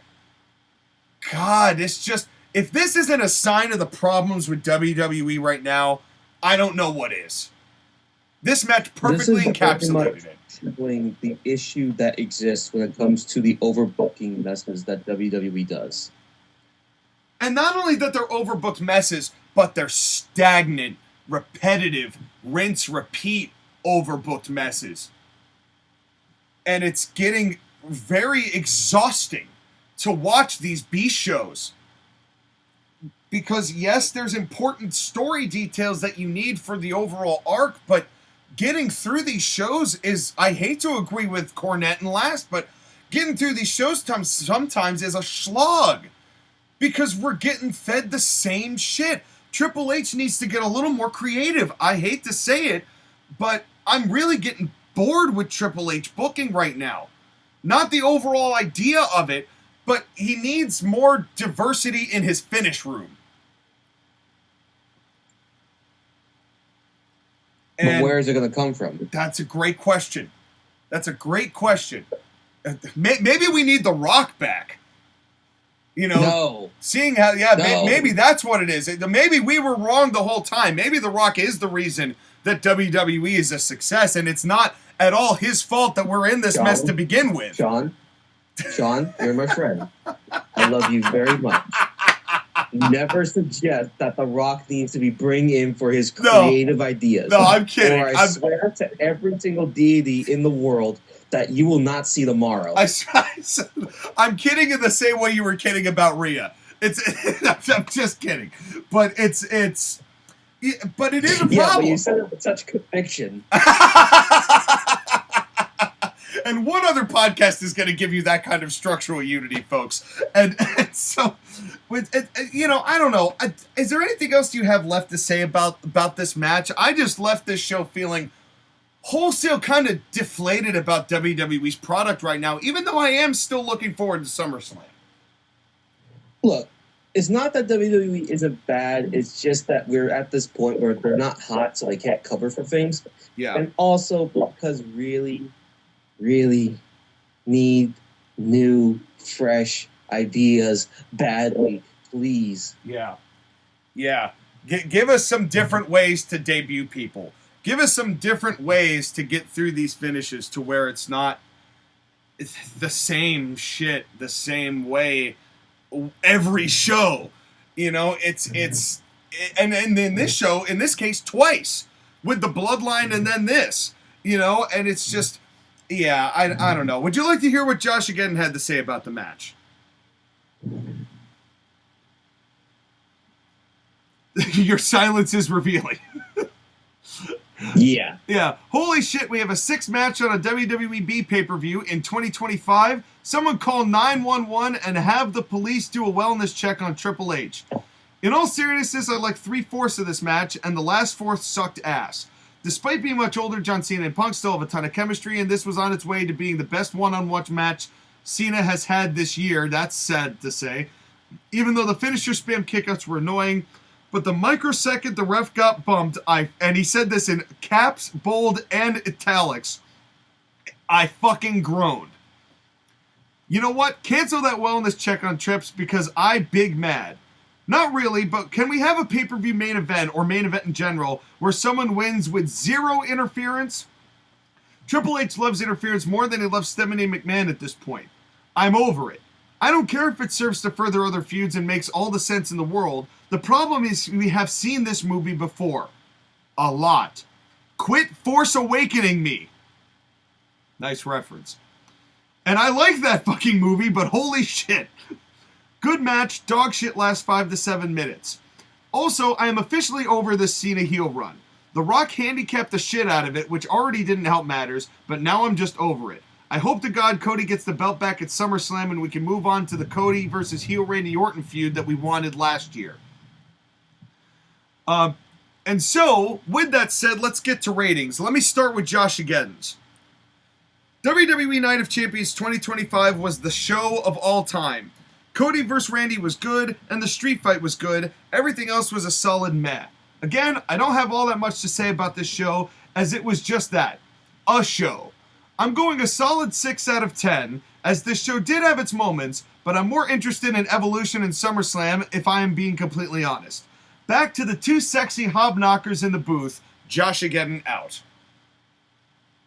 And so, Mr. Knocker of Hobbs, Ms. Schuyler, what are your ratings for Night of Champions 2025? Given what this show was and what it ended up being, I came away with this entertained but wanting more, but not in a good way.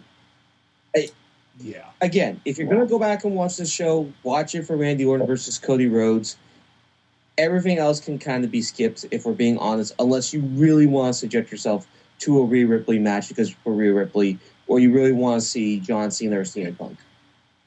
That being said, I agree with Joshua. It's a 6 out of 10 show. Yeah.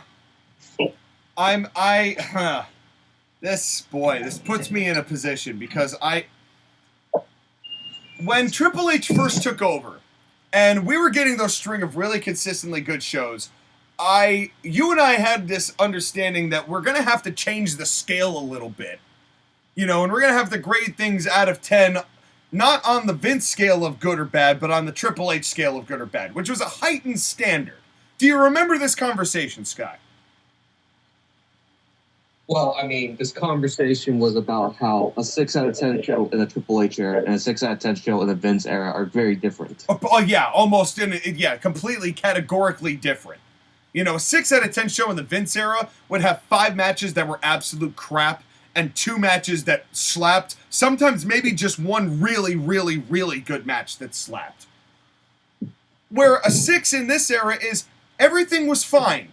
There was nothing egregiously offensive, because there often isn't. But there are other different problems that are causing the vibe to be off or different or something else. It is in this spirit that I am giving this show a 5.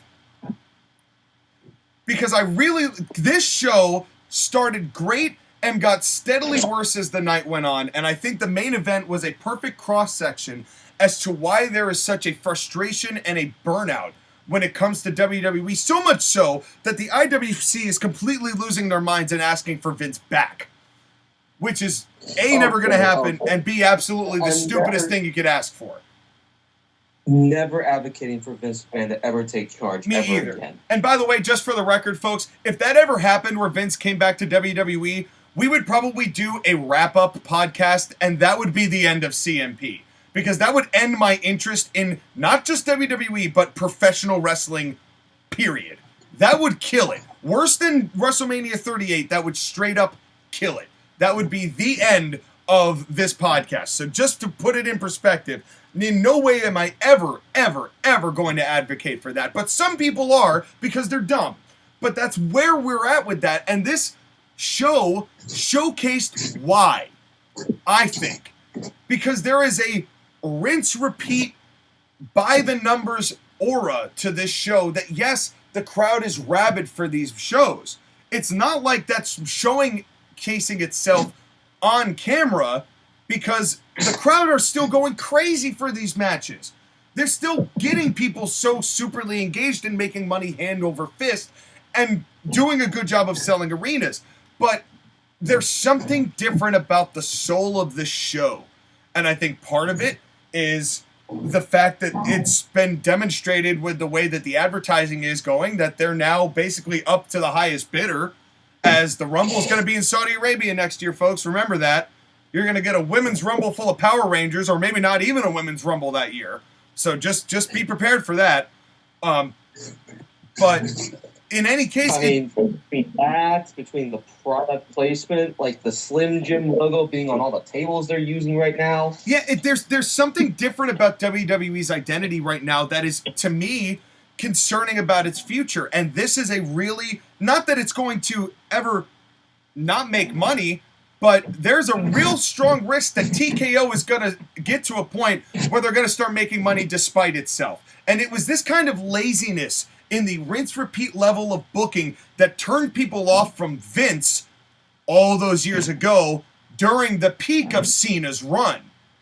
And I'm not saying we're there yet, but I'm saying there is going to get a point where people will turn on this. And it's not happening now, but this is... Let's be clear.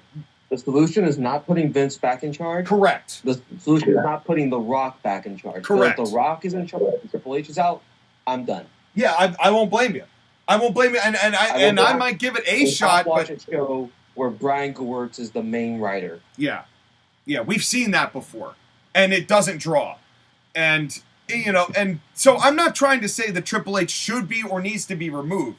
I'm saying that he has to be aware of the problems that this company is still facing. And to me, while everything on the show was fine, there's deeper issues here with how this show is presented. And I'm getting close to putting hashtag bad formatting back onto this podcast. Because we're kind of getting there with some of this stuff. I thought that whole last match was hashtag bad formatting. It was fine, but we've all already said it. So I'm putting this as a relatively lower ranked card because Triple H needs to do better with his B shows. I'm sure SummerSlam's going to be great. His main shows often are great, but he's got to get better with these B shows. Because it was a stacked card that I shouldn't feel like deserved a 5 for what we've gotten. Again, it's the same feeling I had when I was watching Money in the Bank 2, and I'm a little worried about Evolution 2. Yeah. So we'll see what happens, we'll see what they do, and we'll be here to report on it. That's right. We're going to still keep doing what we do no matter what, unless Vince takes over. I think we pretty much litigated that and made sure that was clear. Or The Rock. So while Triple H is still in charge, we're still going to give you what you need, which is us telling you what we think. But right now, it is time to go to our first commercial break, so stay tuned for a lot of interesting things coming up. There's a brand new series in the Court-Martail podcast channel coming up, so stay tuned for the growth and evolution of NWE. More to come about that. But until then, Skylar, thank you as always for being the best podcast co-host that a man could ask for.